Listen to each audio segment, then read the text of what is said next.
diyan sa magaganap na impeachment trial. Ang sukatan kasi ngayon ng isang mahusay na presiding officer ay yung ipinakita ni dating Senador Juan Ponce Enrile. Kung hindi mo kasi kaya yan, pasok ka kasi ng pasok. Gusto mo maging Senate President, gusto mo maging presiding officer. Ngayon gusto mo aatras, papalitan. Nagsisimula na. Yung Senate constituted na as an impeachment court. Nanumpa na nga silang lahat, hindi po ba? Bilang senator judges. Nagsuot na nga ng robe. Robe, hindi robust. Nagsuot ng robe, hindi robust. So yan, malinaw yan. Hindi tayo dapat pumayag, immutable yung baseline, mahalaga ito sa pagpili ng Senate President. Bakit?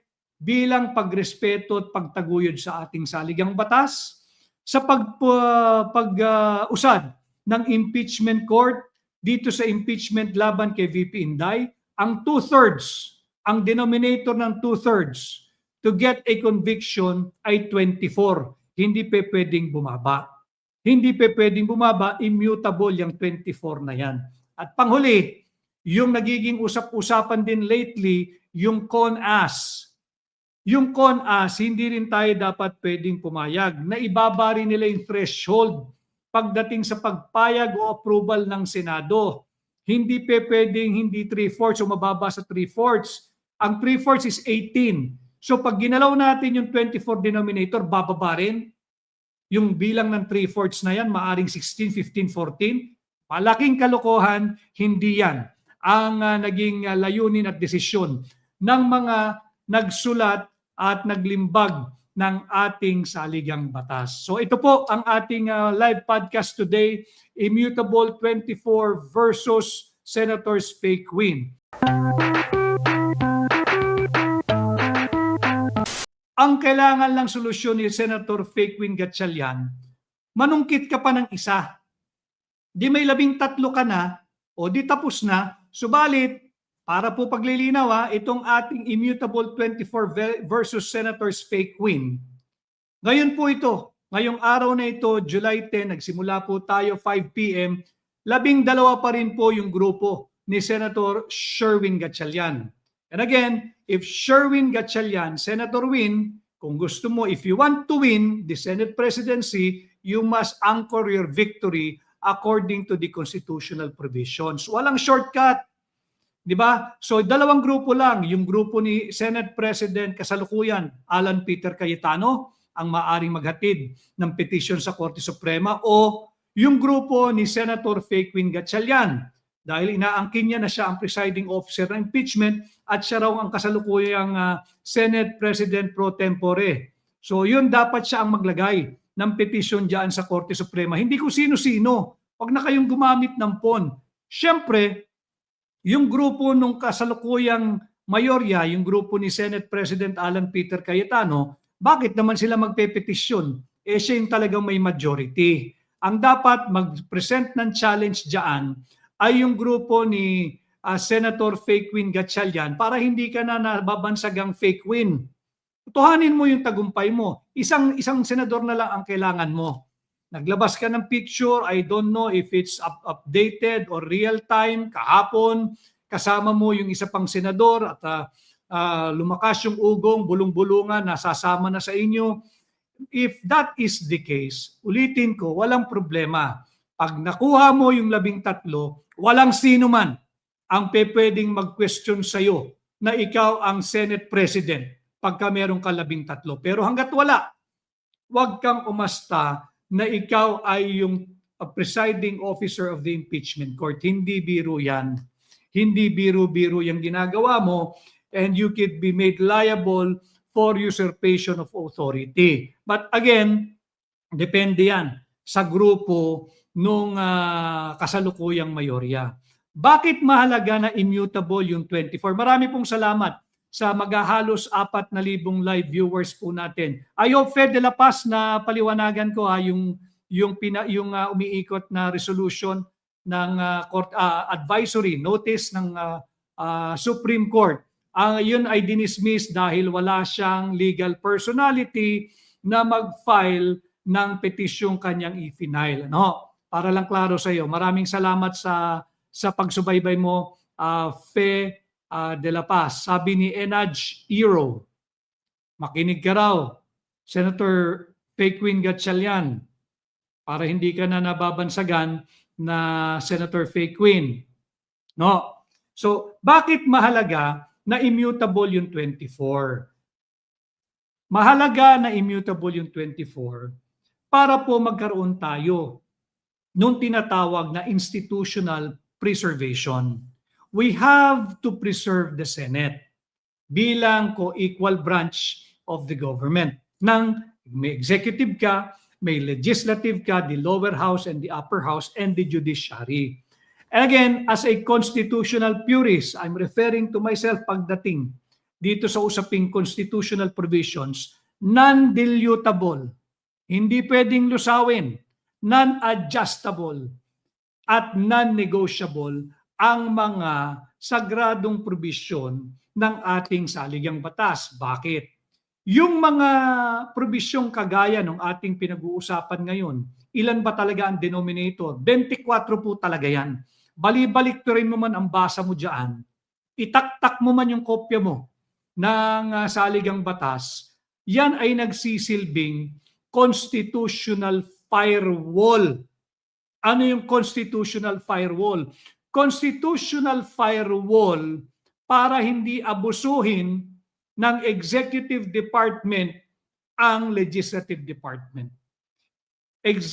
Constitutional firewall para hindi tayo magkaroon ng hindi balancing tatlong branches of government. You cannot have a Philippine Senate na tila kinapon ng executive, and you cannot afford to have a very, very, very powerful executive department. Mauuwi tayo sa dictatorship, whether we admit of it or not. Pagka sobrang lakas ng executive at bumigay na, nalusaw na ang ating Senado, mauuwi tayo sa dictatorship. Hindi ho dapat maganap ito dahil pag nangyari na sumuko ang ating Senado, we are going to have a Senate block that is weaponized. Senate block that is weaponized.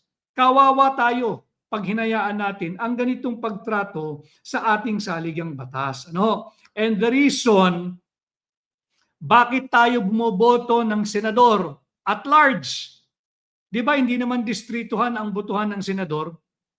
Hindi naman na distrituhan Hindi naman, kundi pangkalahatan. Pangkalahatan ang pagboto ng ating mga senador. We elect our senators at large. We elect them at large by the entire nation. Bakit? Bakit at large ang pagboboto sa ating mga senador? Para nang sa ganoon magkaroon tayo ng mas malawak na pambansang pananaw. Hindi yung parokyal, hindi yung city ko lang, hindi yung mga munisipyong sakop ko lang, hindi yung distrito ko lang, hindi yung mga barangay na nasasakupan lang ng distrito ko. Typical of the views of the members of the House of Representatives. Palagian yan. District. Bakit? Di mo rin sila masisisi. Sapagkat ang base ng kanilang constituencies ay yung kanilang distrito. Siyempre, they will have to attend to the needs, to the requests, yung mga hinaing ng kanilang mga leaders. Sa barangay, sa purok, yung mga barangay kapitan nila, mga konseho ng barangay, yung kanilang mga municipal mayor, kung may city mayor man diyang nasasakupan o may governor. Subalit, iba na ho pagdating sa Senado. Sa Senado, ang pinag-uusapan po dyan, we elect at large yung ating mga senador. Di ba? Pangkalatan yung ating pagpili sa kanila ng 12 para nga makasiguro tayo na mayroong mas malalim, mas malawak, at mas mature na national perspective o pananaw, pambansang pananaw, mas malawak, di ba, mas malalim. Hindi kasi pwedeng tayo lang, hindi pwedeng sila lang, hindi pwedeng kanya-kanya lang. Kaya iyan ang komposisyon ng Senado. Again, yung 24, yung bilang ng senador para yung paggamit sa 24 bilang denominator that is immutable. Hindi mo maaaring lusawin yan. If we are to preserve our institution such as the Senate of the Philippines. Mahalaga na hindi tayo magpapabudol na pwedeng babaan yung denominator ng 24. Bakit? Pag hinayaan natin yan, dadahan-dahanin tayo. Pag tinanggap ninyo yung mali nilang pananaw, kasi pinipilit nila pa rin yung paggamit sa Abelino versus Cuenco, na diskurso na po yan pero diinan pa natin ng kaunti.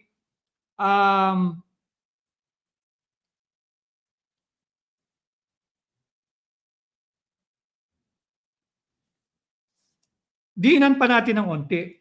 Yung Abelino versus Cuenco, ito'y dinesisyonan noong 1935 Constitution. Alam na po nyo yan, na diskurso na natin dito, na bahagi ko na sa inyo. At kung titingnan ninyo yung exact provision na nakaangkla itong desisyon ng Korte Suprema nung araw, yung Abelino versus Cuenco, doon din Article 6, Section 10, Paragraph 1. Pero doon sa Article 6, Section 10, Paragraph 1, ng 1935 Constitution, wala doon yung salitang all. Wala. Immaterial na po yun, mutin academic na yun, nadidiskurso lang natin para lang patibayin kung bakit malinaw na yung 24 immutable. Sapagkat in the same Article 6, different paragraph na, Article 6, Section 16, Paragraph 1 and 2, malinaw dyan. Sa pagboboto ng mga Pangulo ng Senado, kinakailangan mayorya ng lahat ng senador. Ang mayorya ng 24 bilang denominator ay 13, hindi 12. Bakit mahalaga ito? Immutable yung baseline na yan, yung 24, sa pagpili ng mayorya. Bakit mahalaga ito? Huwag tayong pamayag na dahan-dahanin nila yan. Kasi may nakahilerang impeachment trial ang pangalawang Pangulo. And I am discussing this objectively. Kahit sino pa ang pangalawang Pangulong nakaupo, merong nakahilerang impeachment trial. May nakaschedule. Ngayon, pagpapayag tayo sa dispalinghadong argumento nila na pwede mong babaan yung 24 sa baseline or denominator sa pagpili ng mayorya or to establish the majority, pagpili ng Pangulo ng Senado, maaaring gamitin din nila ang baluktot na katwiran na yan pagdating sa pagdinig ng impeachment. Ngayon, bakit mahalaga ito? Immutable yung baseline na 24 sa tatlong may init na usapin: sa pagpili ng Senate President, sa magaganap na impeachment trial laban kay Vice President Inday Sara Duterte, at dito sa nagbabadyang Constitutional Assembly o yung CONAS, yung charter change, di ba? Na-diskurso na ho natin yung pagpili ng Senate President. Tungo tayo dito sa pangalawa sa listahan, yung impeachment of Vice President Inday Sara Duterte. Pag sinunod natin yung baluktot na katwiran na pwede mong pababain, yung bilang, yung denominator, yung immutable baseline na 24, ibig bang sabihin, bababa na rin yung pag-establish mo ng 2/3 ng Senado sa pagko-convict sa nakaupong Vice President? Huwag tayong magpapalinlang. Kasi pag 24 yung denominator, ang 2/3 niyan, 16. Malinaw yan. 16 yes votes ang kinakailangan to convict ang pangalawang Pangulo na uupo dyan sa impeachment court pag nagsimula na ang impeachment trial. Hindi pwedeng pababain din yung baseline, immutable baseline na 24. Kung hindi, magkakaroon ng anomalya. Pag pumayag tayo, ngayon pa lamang, di ang gagawin na lamang ng kasalukuyang administrasyon, magkulong ka pa ng 3 o 4 na senador para bumaba yung bilang, yung denominator. Pag nagkulong ka ng 4 na senador, mauuwi tayo sa 20. ang bilang ng senador, yung aktibo. Pag sinunod natin yung kanilang maling paliwanag, ano ang two-thirds niyan? Di bababa yung threshold. Hindi yan ang naging pakay ng mga framers o naggumuhit, sumulat ng ating kasalukuyang saligang batas. Sapagkat ang impeachment process, bagamat ito'y political and legal, napakasensitibo at sagradong mekanismo nito. Ang iyong inaalis dito sa kasalukuyan, pinagtatangka ang alisin sa katungkulan bilang Vice President si Inday Sara Duterte na ibinoto ng 32 milyong Pilipino. Napakalapot ng mandato, mas malaki pa ito sa kasalukuyang Pangulo eh.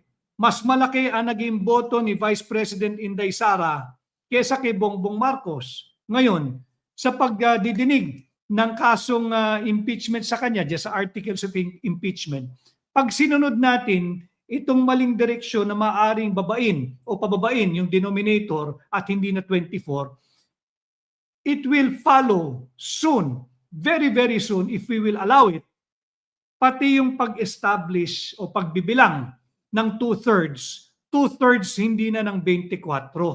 Maaring two-thirds ng 20 o two-thirds ng 19 o two-thirds ng 18. Pabababain ng pabababain. Hindi yan yung diwa ng mga sumulat ng ating kasalukuyang saligang batas. Para po malinaw, mahalaga kasi ito eh. Hindi lamang sa pagpili, paghalal ng Senate President, kung hindi yung pagboto diyan sa pag-conviction or no vote pagdating sa impeachment laban kay VP Inday. Huwag tayong magpapadala sa maling argumentong yan. No, hindi po tama yan. Kaya nga yung ating pamagat, immutable 24 versus Senators fake win. Dalawa yung pinatutunguhan natin. Yung isang Senator fake win, si Senator fake win Tulfo. Di ba? Si Senator fake win Tulfo na nagpipilit magsagawa ng pagdinig ng Blue Ribbon. Bakit ba takot na takot kayo na magpatuloy yung pagdinig ng totoong Blue Ribbon na pinamumunuan ni Senador Dante Marcoleta? Hindi tayo dapat pumayag na ang Senado ay ang impeachment court ay pagpe-preside ng isang Senator fake win Gatchalian. Again, hanggat walang 13, Senator fake win sila. Peke yung pagkapanalo eh, peke yung pagkaupo. Yung ginawang pagdinig, nakita naman ninyo. Yung ginawang pagdinig ni Senator fake win Tulfo bilang fake chairman ng Blue Ribbon. 'Di ba? Hindi naman nakikinig ang tao diyan. Pagka meron silang 13, by all means, take over all committee chairmanship. Walang pwedeng magtanong. Walang pwedeng magtanong. At ito ang ating programa, ang ating podcast, paliliwanag din natin. Pag sila na ang mayorya, wala tayong magagawa. Meron silang mayorya eh. Pero hanggat wala kayong 13, iyan ang babansag sa inyo. Hindi ka pwedeng maging presiding officer ng impeachment court dahil Senator fake win Gatchalian ka. Fake win yun eh. Hindi yun yung diwa ng mayorya. Ganon din yung pag-assume ng chairmanship ng Blue Ribbon. Senator fake win, Tulfo ka naman. Diba? Ngayon, punayin lang din natin. Kasi hindi lamang ngayon nangyari yan. Diba? Imaginein mo, ilang taon na si si Senador Dante Marcoleta. Tapos, sasabihan pa na bibit-bitin, kekwelyuhan, palalayasin kita sa floor na yan, mahirap yan. Unang-una, yung mga nagaganap sa Senado, pinadlock daw, may bomb threat daw. Alam ho ninyo, ito'y punishable under the revised penal code. Yung Article 143 ng revised penal code. Ano po nakasaad doon? Acts tending to prevent the meeting of the assembly or similar bodies. Yung similar bodies, kabilang po dyan yung committee at subcommittees. Paano po magkakaroon ng violation ng Article 143 ng revised penal code? Pagka meron pong napipintong pagdinig, kagaya ng pagdinig na gaganapin I think bukas ni Senador Dante Marcoleta sa Blue Ribbon Committee. Merong kanya, yung subcommittee niya gagawa ng pagdinig.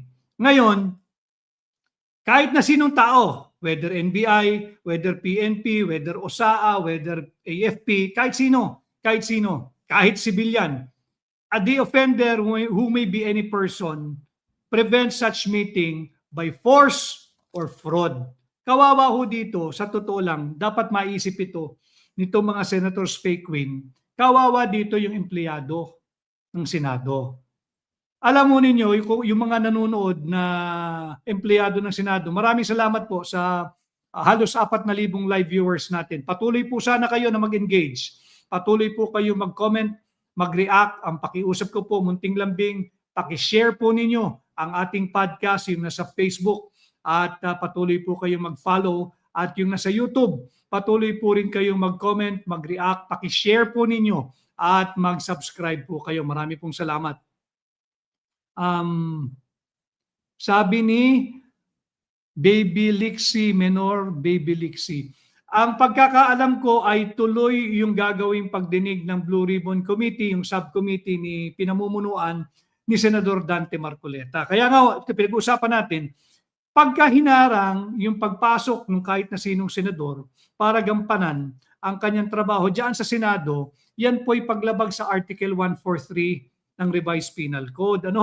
At yung bantang ito, bagamat siya humingi na ng apology, history na po niya kasi ito eh.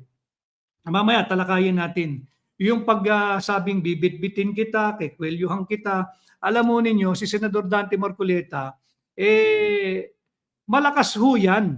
Pero titingnan naman natin yung edad ng tao. Respeto naman sa mga taong mas may edad sa atin. Bay, kung meron kayong hindi pagkakaunawaan bilang mga senador, edi ang gawin ninyo, magdebate kayo at mag-usap kayo sa floor ng Senado. Hindi yung para ka pa rin namang nasa radyo kung yung mga pananalita mo, kay senador na at hindi na akma yung mga ganong birada. Di ba? Yung mga ganong birada, hindi na akma yan. Ilan taon na si Senador Dante Marcoleta. He doesn't deserve that kind of disrespect. Just to establish the kind of person at personality nitong si Senator Fake Win Tulfo. Hindi lang niya ginawa ito ngayon kay Senator Dante Marcoleta. Ginawa na rin niya yan kay dating general na naging secretary ng DSWD na si Rolly Bautista. Yung dating kalihim ng DSWD si General Rolando Rolly Bautista. Ginawa na rin niya. At ang sinabi niya ngayon kay Senator Dante, bibit-biting kita, kekwelyohan kita, palalayasin kita sa floor na yan because I am the legitimate Blue Ribbon Chair. Sabi yan ni Senator Fake Win Tulfo. Atras tayo ng kaunti. Back in 2019, ginawa na rin niya yan sa isang general. Pinagpipitagan, respetado, mahal ng mga sundalo, past and present. Itong si General Rolando Bautista, dating DSWD Secretary. Ano naman ang pinagsasabi niya noon? Nag-rant daw siya, nag-apologize din for his excessive ranting on radio at ang sinabi niyang, and I quote, pero yung pagpupuna po kay General Bautista, pagtawag ko sa kanya na walang kwenta, inutil, hindi ko babawiin yon kasi trabaho naman ng bawat opisyal magtrabaho. Imaginein mo kung gaano kaanghang magsalita ito. And now, idinimanda yung 18 dating sundalo. Imaginein mo kung paano na umikot ang mundo. Yung dating birada ng birada, kumakabira kung kani-kanino, ba, tawagin mo kwelyuhan mo raw yung kapwa mo senador, yung dating DSWD secretary, tawagin mong inutil.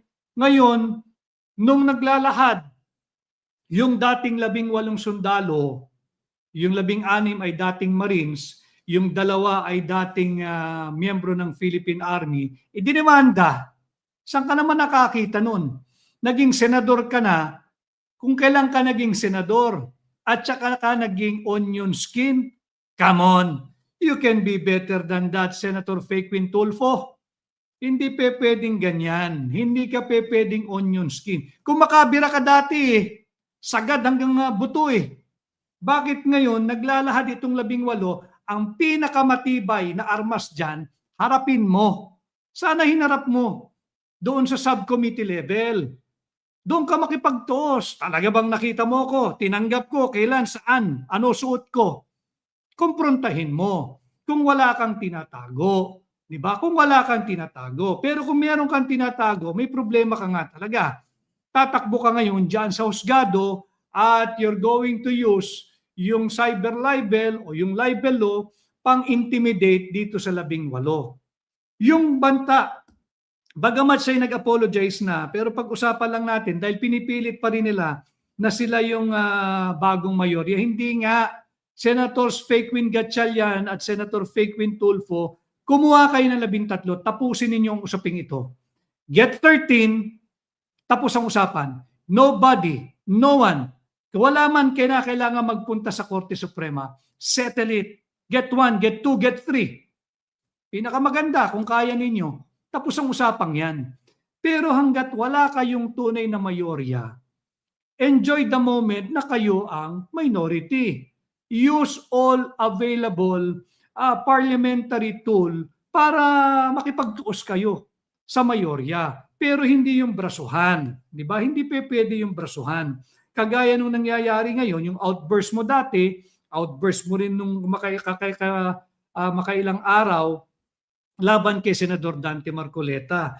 Bakit si Senador Dante Marcoleta, malakas pa ito, maliksi, masigla, macho. Pero ibig ko sabihin, bakit hindi mo na lang sinabi ito sa isa? Wag na sa lahat. Isa doon sa 18 dating sundalo. Sana doon ka na lang namili o nagsabi na kikwelyuhan mo sila kapag ka sila inakusahan ka na nakatanggap ka, hinatirang ka o tumanggap ka ng mali-malitang pera. Bakit hindi ka na lang namili doon? Bakit ka hindi namili doon sa 18, sa 18? Kahit yung sa tingin mong pinakakaya mo na, yun na lang sana ang binantaan mo, nakikwelyuhan. At hindi na ito pwede na astang kalye, senador ka na nga. Diba? So dapat yan, hinay-hinay. At yung magaganap na Blue Ribbon bukas, alam naman ito ng Blue Ribbon, pwedeng paglabag ito sa Article 143 ng ating Revised Penal Code, yung acts tending to prevent the meeting of the assembly and similar bodies. Kapag ka mayroong projected hearing ang committee or subcommittee of the National Assembly at mayroong kahit na sinong tao, civilian man o member ng law enforcement units ang hahadlang sa paggamit ng puwersa o panlilinlang para hindi matuloy ang meeting. Pwedeng gamitin yung Article 143. Ganon din yung Article 144 of the Revised Penal Code, yung bantang pangengwelyo. Di ba? Pinaiinit kasi yung mainit na yung nangyayari, pinaiinit pa ng mga reckless, irresponsible, immature, juvenile statement na kikwelyuhan. Kung may gusto kang kwelyuhan, mamili ka dun sa 18 sundalo. Yun ang kwelyuhan mo. O, total, ganyan pa rin naman ang pananalita mo, munin mo na lang. Amunin mo, pisikalan kayo, mamili ka doon sa isa, sa 18. Huwag na yung kapwa mo, senador. Yung edad na lang nun dapat ginalang mo na. O dito hanap ka, total, ganyan pa rin, bruskuhan ang gusto mo, mamili ka isa doon sa 18. Mamili ka na kung sinong gusto mo. At yung sinasabing pangengwelyo, paglabag din yan sa Article 144 of the Revised Penal Code.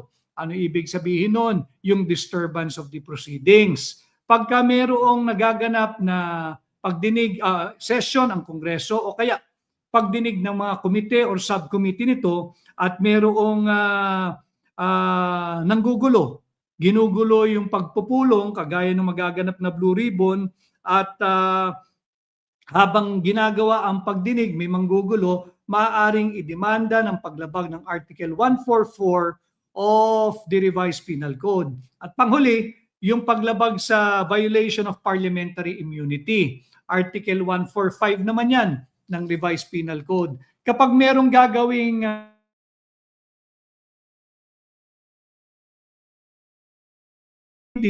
at merong grupo na pipigilan ang sino mang miyembro, halimbawa naganap ito sa mababang kapulungan, sino man ang miyembro doon na pigilan mo, in our case, dito sa Senado, ito'y paglabag sa Article 145 of the Revised Penal Code. Yung babawalan mo siyang magpunta sa loob ng kanyang tanggapan, tatandaan natin co-equal branch ang Senado may sariling security force ito. Hindi pwede yung kung sino-sino lang. Kasi nga iniiwasan itong paglabag ng Article 145 of the Revised Penal Code.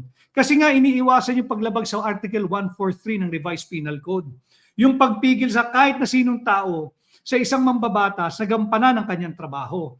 Yung violation of parliamentary immunity, hindi mo rin pwedeng pigilan ang sino mang senador na magpunta sa kanyang opisina sa Senado para gampanan ang kanyang trabaho. Lalo pa upang magpahayag ng kanyang sariling opinyon o kung may magaganap na botohan ng pagboto sa kung anumang measure o talakayang pinag-uusapan diyan sa Senado. So ito dapat maging hindi dapat immature, hindi dapat irresponsible, hindi dapat reckless, hindi dapat juvenile yung mga nasa Senado. Kanya yung 24 senators natin, to my mind, as a Filipino and as a lawyer, yung 24 ay immutable laban sa mga senators fake win. Ulitin ko kung bukas ay makabuo na kayo ng 13, di mahilingin ninyo sa administrasyon na magpatawag ng special session, walang magagawa ang kahit na sinong Pilipino kung may 13 kayo. Ganun talaga Ganun talaga. Tingnan ninyo, bakit mahalaga ito? Ulitin ko itong baseline na 24, yung denominator na 24, immutable baseline yan. Sa pagpili ng Senate President, sa pagdinig ng impeachment complaint laban kay Vice President Inday Sara Duterte at yung nagbabadyang CONAS, hindi tayo pwedeng pumayag na malusaw yung 24 denominator. Kung hindi, uunti-untiin na yan. Pag pumayag tayo ngayon, wala nang hintuyan. Ang mangyayari, mamimwersa na lang ng mamimwersa. Yung maliit na fraction na yan ng senador sa Senado at yung napakalakas na executive department. Kukulong na lang niya lahat ng senador na ayaw umayon sa kanyang kagustuhan. At pag nakulong niya na yung karamihan, di bababa ng bababa yung threshold. Kagaya ng 2/3 na kinakailangang boto para makonvict ang pangalawang Pangulo sa magaganap na impeachment trial. Hindi na magiging 16. Pwede ba yon? Ang nangyayari ngayon, it's like moving the goalposts. Ano ibig sabihin ng moving the goalpost? Halimbawa, si Senator Fake Win, basketball, kasi panahon ng finals ngayon. Finals ng NBA, finals ng PBA, at meron din tayong World Cup na kasalukuyang nagaganap, di ba? So halimbawa, basketball muna kasi nasa Pilipinas tayo, mahilig tayo sa basketball. Sa basketball, yung Senator Fake Win. Di siya makashoot ng free throw. Importante yung laban Ibig bang sabihin, dahil ka sa free throw, pag tira mo, laging kapos, pwede bang galawin yung goal, ilapit sa'yo?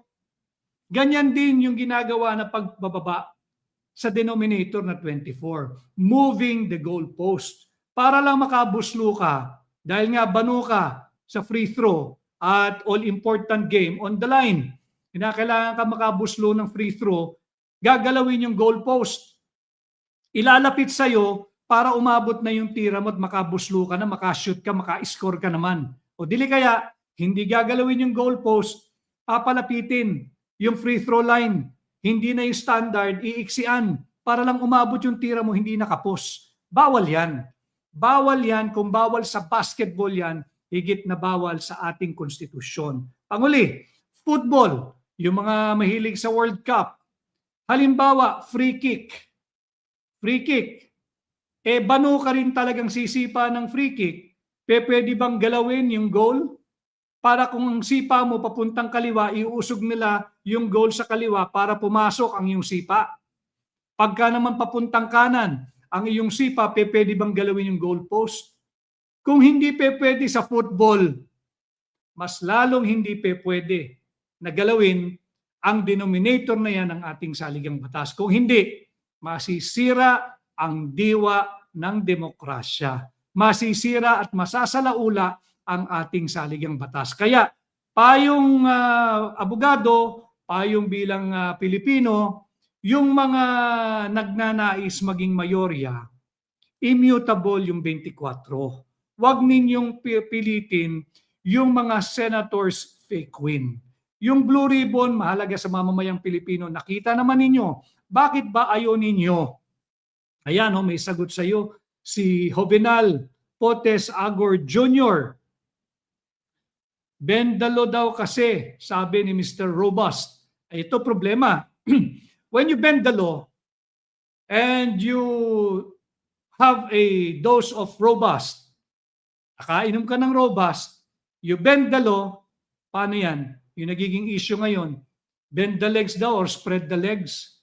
Ang dami na, hindi ba? Bakit? Kasi nga, masyado ninyong minamaliit ang katalinuhan ng mamamayang Pilipino. Nakalimutan nila na meron na tayong pahina na kung saan pilit nating inaangat ang inyong kaalaman at kamulatan. Hindi na pwedeng bendalo, hindi na pwedeng budol-budol ngayon. Wala nang ganun. Do it according to the Constitution. And when tomorrow comes, and they will have 13 or 14 or 15 senators on their side, walang pwedeng kumwestiyon na nun. Sila na ang mayorya, they can take over all the chairmanship at wala tayong magagawa. Kundi gamitin nung magiging minority, gamitin nila all available parliamentary tool para labanan kung ano man yung measures na sa tingin nilang hindi dapat pumasa at maipasa sa Senado. Sabi ni Hannah J. Johnston, and I agree, but alam naman ninyo, hindi tayo susuko. Di ba? Sabi naman ni Yems Beb, mata pobre, tawag sa mababa sa kanila, kargador. Mata pobre. O yan ba yung makamasa kuno, maka-Pilipino, yan ba?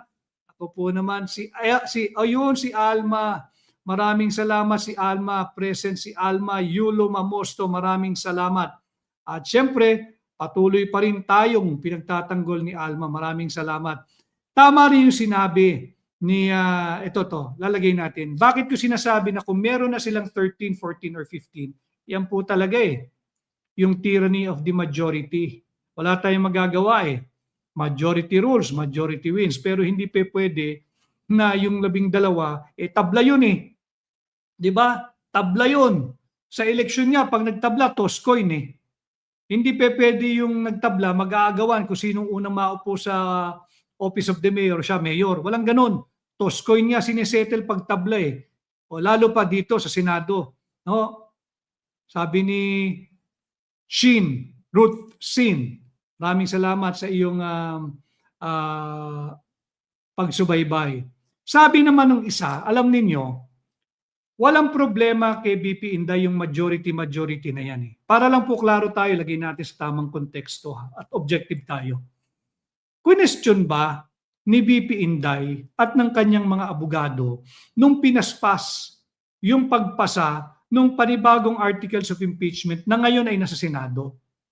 Nung nagpas siya, yung mayorya ng mababang kapulungan, meron ba kayong narinig sa kanya? Meron ba silang i-file na petisyon sa Korte Suprema questioning yung resulta na bakit may majority? Hindi. Bakit? Alam ni VP Inday Sara Duterte ang kahulugan ng mayorya. Alam ni VP Inday Sara yung kahulugan ng majority. Simple yung majority, hindi ba?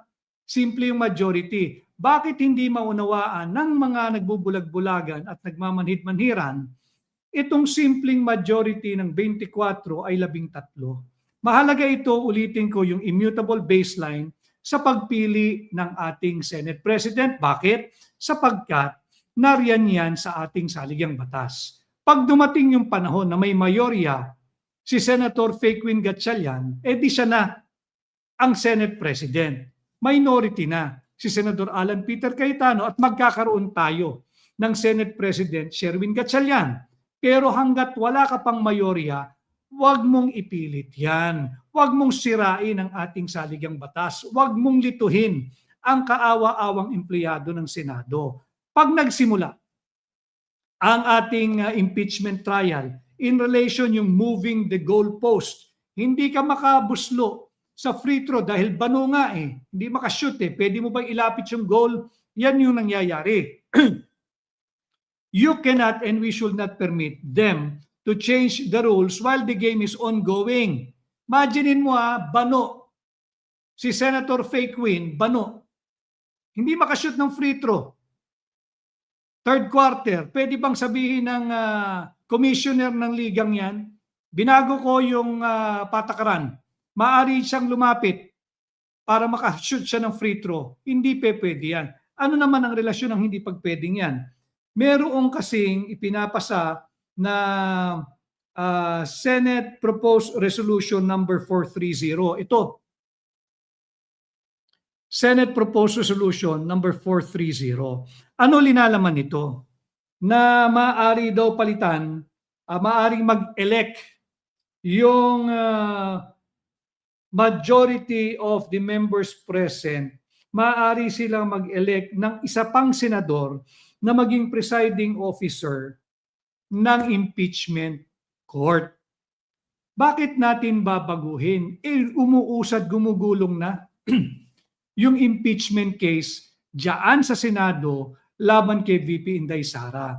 Hindi ba't constituted na kayo as the impeachment court? Hindi ba yan changing the rules while the game is going on? Hindi ba yan ay bawal? Hindi ba yan ay illegal? Hindi ba yan ay unconstitutional? Kasalanan niya. Halimbawa't may mayorya na kayo, kung gusto ni Sherwin Gatchalian maging Senate President, embrace it. Pero huwag ka ring aatras at tatalikod sa iyong mandato at sa iyong responsibilidad. Ano yun? Mag-preside diyan sa magaganap na impeachment trial. Ang sukatan kasi ngayon ng isang mahusay na presiding officer ay yung ipinamalas, ipinakita ni dating Senador Juan Ponce Enrile. Kung hindi mo kasi kaya yan, pasok ka kasi ng pasok. Gusto mo maging Senate President, gusto mo maging presiding officer. Ngayon gusto mo aatras, papalitan. Nagsisimula na. Yung Senate constituted na as an impeachment court. Nanumpa na nga silang lahat, hindi po ba?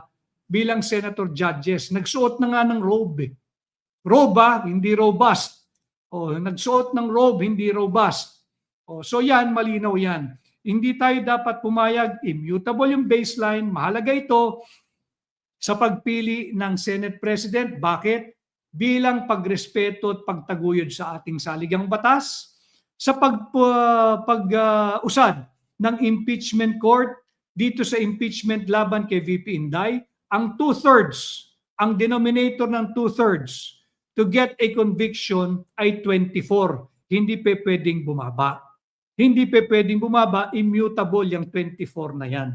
At panghuli, yung nagiging usap-usapan din lately, yung CONAS. Yung CONAS, hindi rin tayo dapat pwedeng pumayag na ibaba rin nila yung threshold pagdating sa pagpayag o approval ng Senado. Hindi pwedeng hindi 3/4 o mababa sa 3/4. Ang 3/4 is 18. So pag ginalaw natin yung 24 denominator, bababa rin. Yung bilang ng 3/4 na yan, maaring 16, 15, 14. Malaking kalokohan, hindi yan ang naging layunin at desisyon ng mga nagsulat at naglimbag ng ating saligang batas. So ito po ang ating live podcast today, Immutable 24 versus Senators Faye Quinn.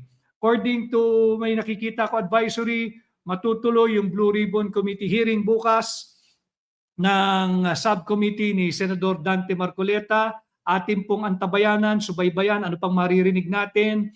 At tila meron pa daw lalabas na panibagong batch or grupo ng 12 o 14 na hindi ko alam kung dating Marines o dating Philippine Army, mga dating sundalo na may kinalaman din first-hand personal knowledge nila ng paghatid ng mali-maletang pera at kung kani-kaninong personalidad.